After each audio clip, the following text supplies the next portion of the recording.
It's an honor and a pleasure to be here among you in this important gathering. Special thanks go to Mika for the incredible efforts he made to make this participation come true. So I think we're increasingly aware that today's challenges, including climate change, can neither be fully understood nor solved from within a single discipline. The very nature of these issues demands interdisciplinary collaboration. Yet, as Professor Haley said, conducting interdisciplinary research is far from being straightforward. There are both structural and cultural impediments to conducting interdisciplinary research.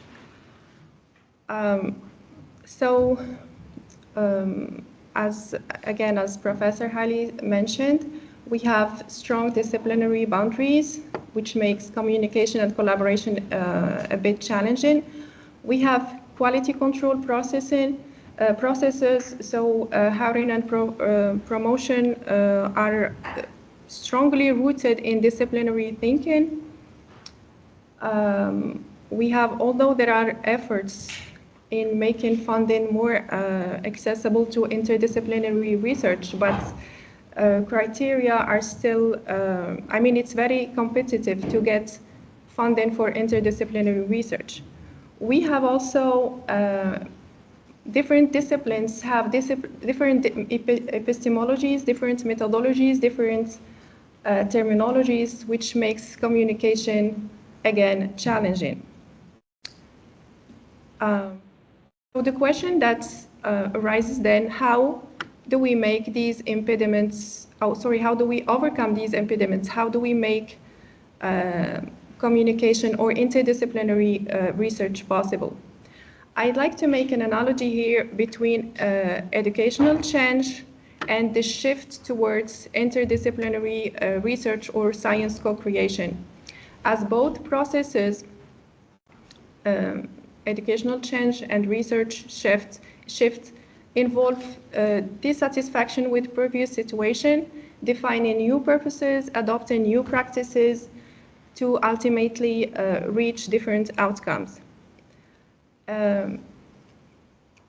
In fact, I would like to argue here that research on educational change processes can offer few insights that can enlighten our understanding of the processes involved in science co-creation.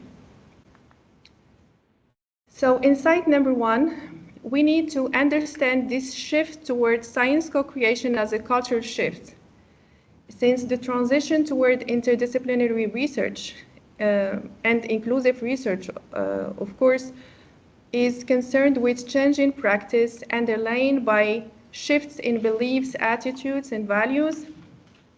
This shift can be conceived as a cultural shift. And so when we ask researchers to conceive practice research differently, we're calling for more than procedural change. We are calling for cultural transformation. So this leads us to insight number two. What might make a change fail or succeed? Once we conceive this change as a cultural change, we then,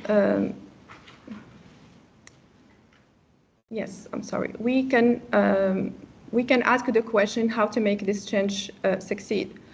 Most educational change efforts, according to research, fail because there is a strong focus on restructuring at the expense of reculturing. And the same holds true for interdisciplinary research. We can see new interdisciplinary centers, joint programs, new interdisciplinary journals, new funding schemes. Yet, often the cultural shift needed to sustain real collaboration is overlooked.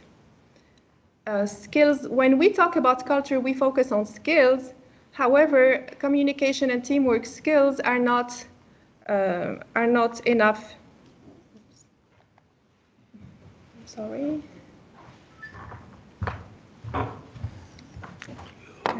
switch this one. Okay, thank you. Is where you are. Yeah. Okay. Skills are not enough to reach the cultural change we need. Again, this leads us to insight number 3. And then the question which rises is, how do we make cultural change succeed? According again to educational change research, there are 2 conditions that are compulsory for change to be successful. First is a careful change process led by thoughtful leadership. Means that everybody concerned should understand what is it that needs to be changed and why. And then afterwards, how change can be achieved. And also this change can happen only in a healthy institution. What do we mean by a healthy institution? It's of course one that has the material resources, skilled individuals, but also and most importantly, social capital, or what we can refer to as professional learning communities. That is networks of professionals who collaborate, reflect, and grow together. And in my view, there are 2 deeply rooted cultural obstacles that continue to sabotage interdisciplinary collaboration and undermine an effective change process. First, disciplinary elitism, the belief that some fields are more rigorous and more valuable than others, creates a toxic hierarchy. This elitism affects funding, hiring, institutional priorities, and so on. And it often marginalizes humanities and social sciences. So social sciences and humanities always have to justify their values in economic terms. And this is a really unhealthy environment for science co-creation. The second thing we have to pay attention to is our values as researchers. Nothing is value-free. Everything is value-related. So basically, we can determine 2 sets of values that underline the motivation for research. Self-transcendence values, when we value goals not directly tied to the self-interest.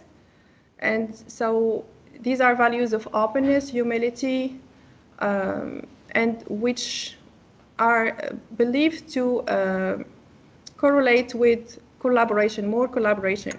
And we have self-enhancement values, which focus on goals that are directly related to the self, success, status, and so on. These values promote competitiveness. Unfortunately, many research environments reward the latter, means self-enhancement values, and researchers are pushed to prioritize metrics over meaning. Interdisciplinary work, of course, can never thrive in such a culture. So, as a conclusion, if we want to move towards interdisciplinary research, we need to critically reflect on our values, our beliefs that might undermine collaborative work. And thank you very much.